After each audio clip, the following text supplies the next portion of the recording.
안녕하세요. 포유환율연구소입니다.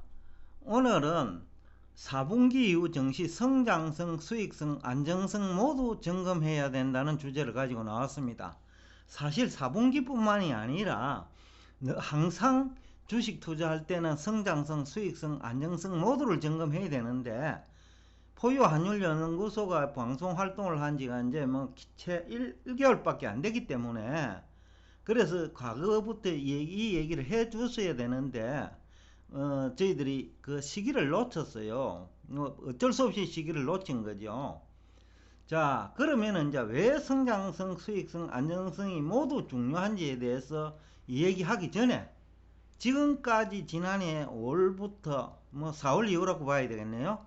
4월 이후에 그리고 지금 현재까지 있었던 증시 상황부터 좀 얘기를 할게요.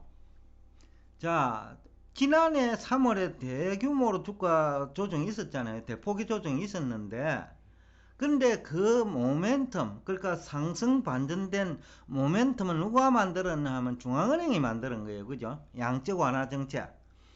그리고 첫 한 3, 4개월 동안은 모두 다 올랐어요. 모든 주식이. 그 다음에는 이제 차별화가 됐는데 성장주 중심으로 올랐어요.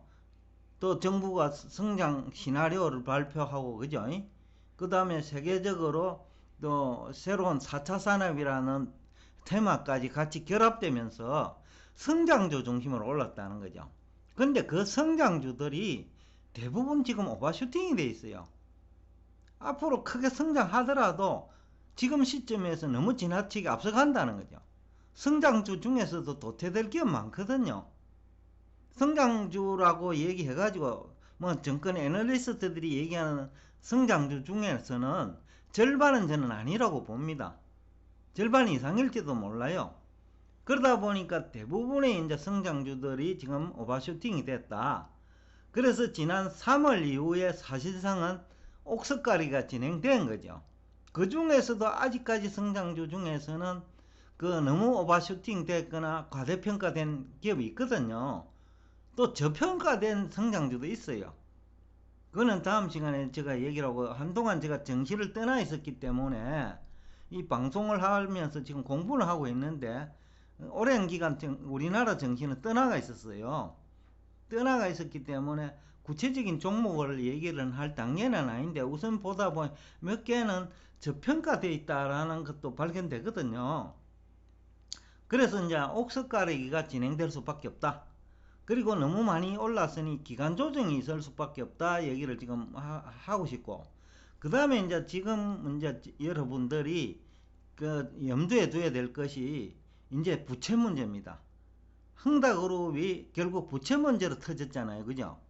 그러면 중국은 물론 한국도 다른 나라도 마찬가지일게요. 부채가 이제 부각될 수밖에 없어요. 그 부채 문제를 해결할 수 있느냐 없느냐가 이제 앞으로는 관건일 거예요. 그래서 제가 이제 성장성도 봐야 되고 수익성도 봐야 되고 안정성도 봐야 된다는 얘기를 하고 있는데, 지금 이제 4분기를 앞두고 있으니 그 얘기를 하고 있고, 지금은 조금 조정 중이잖아요. 정시가요. 아직도 추가적인 조정이 저는 필요하다고 보는데 4분기 중에 일어날 거예요. 그때 이제 여러분들이 새로 들어갈 때, 다시 들어갈 때는 이 세 가지를 다시 봐야 된다는 거예요. 모두 다 봐야 된다 라는 주장을 하고 싶고, 제가 이제 정권 애널리스트 팀장 출신이니까 이번 기회에 여러분들한테 애널리스트들의 형태 내지는 수준을 좀 얘기하지 않을 수가 없는데, 기존의 애널리스트한테는 대단히 미안합니다. 애널리스트 중에 책 한 권 쓰지 않은 상태에서 애널리스트 활동하는 사람 많아요. 여러분이 다 아시다시피 우리나라 교육 시스템이 암기식입니다. 서울대 출신도 마찬가지예요. 또 서울대 출신으로 MBA 한 친구들도 마찬가지입니다. 제가 느낀 게 바로 그 부분이었어요. 제일투신 애널리스트 팀장을 할 때 수준이 저 기대에 못 미친다는 거예요. 공무원을 하다가 내려간 애널리스트 팀장 수준에도 못 미친다는 거예요. 쉽게 하면 실전 경험도 없고요. 또 주식시장이 그 흔히들 얘기하는 상장기업 매출 영업실적을 얘기하는 그 매출액과 영업실적이 어떻게 이루어지는지에 대한 이해가 90% 이상 부족한 거예요. 이 우리 포유 환율 연구소 그림에서 보면 환율 모르는 애널리스트 패널들 90%가 이상이거든요. 그런데 환율을 모르는 상태에서 수출 주도형 산업 구조 그죠? 또 원자재를 수입을 해가지고 가공하는 구조, 그 구조에서 어떻게 훌륭한 애널리스트가 나올 수 있습니까? 안 되거든요. 환율은 기본 지식이에요. 애널리스트나 펀드 매니저를 하기 위해서는. 근데 패널들도 90% 이상은 잘 모른다는 것이 원래도 증명됐고 지난 10년 이상 증명됐어요. 그분들. 그리고 화폐도 그분들이 배운 화폐 제도는 근본위 제도 화폐 제도예요. 지금도 근본위 제도 화폐 이론이 경제학 교과서에 실려 있어요. 그러니까 그분들은 현실과 동떨어진 이론을 배웠기 때문에 기본적으로 주식시장이나 채권시장, 원자재시장, 실물경제를 알기 어려워요. 알기 어렵기 때문에 그분들이 틀릴 수밖에 없으니 여러분이 공부를 할 수밖에 없는 거예요. 제가 쓴 책도 지금은 이제 출판 중에 있죠. 아마 다음 달 정도에는 나올 것 같은데 아마 그저께 전화를 하니까 뭐 그 정도 얘기 하시더라고요. 그 담당하고 있는 편집장인지 모르겠는데 그래서 거기에 좀 그런 얘기가 많이 담겨 있어요. 그 과거에도 제가 이제 애널리스트 팀장 할 때 그 애널리스트들이 다 그 여러분들이 생각하는 엘리트예요. 제가 생각할 적에는 너무 미흡한데 왜냐하면 우선 대학에서 현실과 동떨어진 얘기를 그 배웠단 말이죠. 그러니까 미흡할 수밖에 없어요. 제가 이제 부실기업 정리도 해봤고요. 그 다음에 예체 상한도 해봤고, 그렇죠. 또 경제 정책도 해봤고, 그거는 이제 살아있는 분야에서 이제 일을 많이 했다는 거죠. 그러다 보니까 그 대학에서 졸업하고 현장 경험 없이 애널리스트 활동하는 사람이 대부분이잖아요. 우리나라는 거죠. 그러다 보니까 기대에 훨씬 못 미치는 거죠. 그래서 논쟁을 하면 항상 공무원 출신 제가 이겼어요. 그게 어떻게 보면 여러분들이 이제 공무원들도 다수는 그렇겠죠. 그러나 저 같은 경우는 부실기업 정지하니까 부실기업이 뭡니까? 기업이잖아요. 기업 대차 대조표 다 보거든요. 손익계산서 다 봐요. 현금 흐름 다 체크해요. 그리고 그것을 다 확인한 다음에 방향을 설정하거든요. 그러니까 저 경력이 좀 특이하기는 한데 그럼에도 불구하고 너무 기대에 못 미치더라는 거죠. 애널리스트들이. 지금 활동하시는 분들도 뭐 제가 그 팀장으로 근무할 때와 비슷한 수준일 거예요. 그분들이라고 뭐 부실기업 정리해 봤습니까? 그리고 외환시장에 외채 상환해 봤느냐는 거죠. 그리고 환율 책 써본 사람 몇 명이나 되느냐는 거죠. 또 환율을 책을 쓰려면 환율이 서로 주고받기 때문에 나머지 금리 책도 다시 한번 써봐야 돼요. 그 다음에 실물 경제도 알아야 돼요. 그래야 그 환율 책이 그분이 쓴 환율 책이 실속이 있다는 거죠. 내공이 있다는 얘기죠. 며칠 전에 어느 시청자인지 뭐 아닌지는 잘 모르겠는데 어떤 분이 전화가 왔어요. 지금 신한은행에 근무하시는 뭐 유명한 그 금리 전문가로 활동하시는 것 같는데 그분 책하고 제가 쓴 책 금리 책하고 같이 보고 있는데 내공이 다르더라는 얘기를 하시더라고요. 클래스가 다르다는 얘기를 하시더라고. 그러면서 저한테 이제 알려주었는데 저는 뭐 그분이 쓴 책을 보지는 못했습니다. 왜 보지 않았냐면요. 그것도 한번 보기는 봐야 되는데 왜냐면 저는 이제 그런 분들이 쓴 책이 내공이 있을 수가 없다고 보는 거거든요. 그저 학교에서 배운 지식 그리고 기준금리 중심으로 얘기하는 거 그러다 보니 연준 얘기밖에 못하고 그죠. 시장금리 결정 원리는 모르는 거예요. 그래서 뭐 수준은 그렇게 높지 않을 거라고는 보는데 그런데 이제 뭐 언론에서는 그게 또 그 시청자 수를 늘리고 광고 수입하고 연결되니 뭐 실력이 없어도 인기 있는 사람을 모시기는 하는 것 같아요. 그런 거는 또 여러분이 또 알아둬야 되죠. 과연 실력이 있는 사람인지 아닌지 그것은 이제 체크해 볼 필요가 있는데, 제가 일단 NLT 팀장으로 근무할 때는 수준이 그래 높지 않았다 라는 얘기를 하면서 여러분들이 알고 있어야 될 것 같다 라는 얘기고, 또 그분들이 보고서를 쓰면요 주가 수익률도 항상 뻥튀기 해요. 어떤 식으로 뻥튀기냐 하면요, 증권회사 애널리스트들이 현장에 방문을 합니다. 거의 상장기업을 방문을 하죠. 그러면 거기에 자기 기업을 홍보하는 직원이 꼭 있다고요. 그분의 얘기를 듣고 오는 거예요. 그러다 보니까 뻥튀기 될 수밖에 없어요. 크로스 체크할 능력이 안 된다는 거죠. 그러다 보니까 뻥튀기가 뭐 계속되는 거고, 그러다 보니 주식가도 뻥튀기 되는 현상이 나타나는 거고. 근데 이제 문제는 지금은 그것을 점검할 때가 됐다. 여러분들 이제 경험이 많으신 분들은 알 건데, 주가가 만약에 3년 오른다 하면요 최초 1년 동안에 그 한 7, 80% 올라버려요. 나머지 20, 30%가 2년 동안에 오르거든요. 그때 이제 옥석가리가 진행됩니다.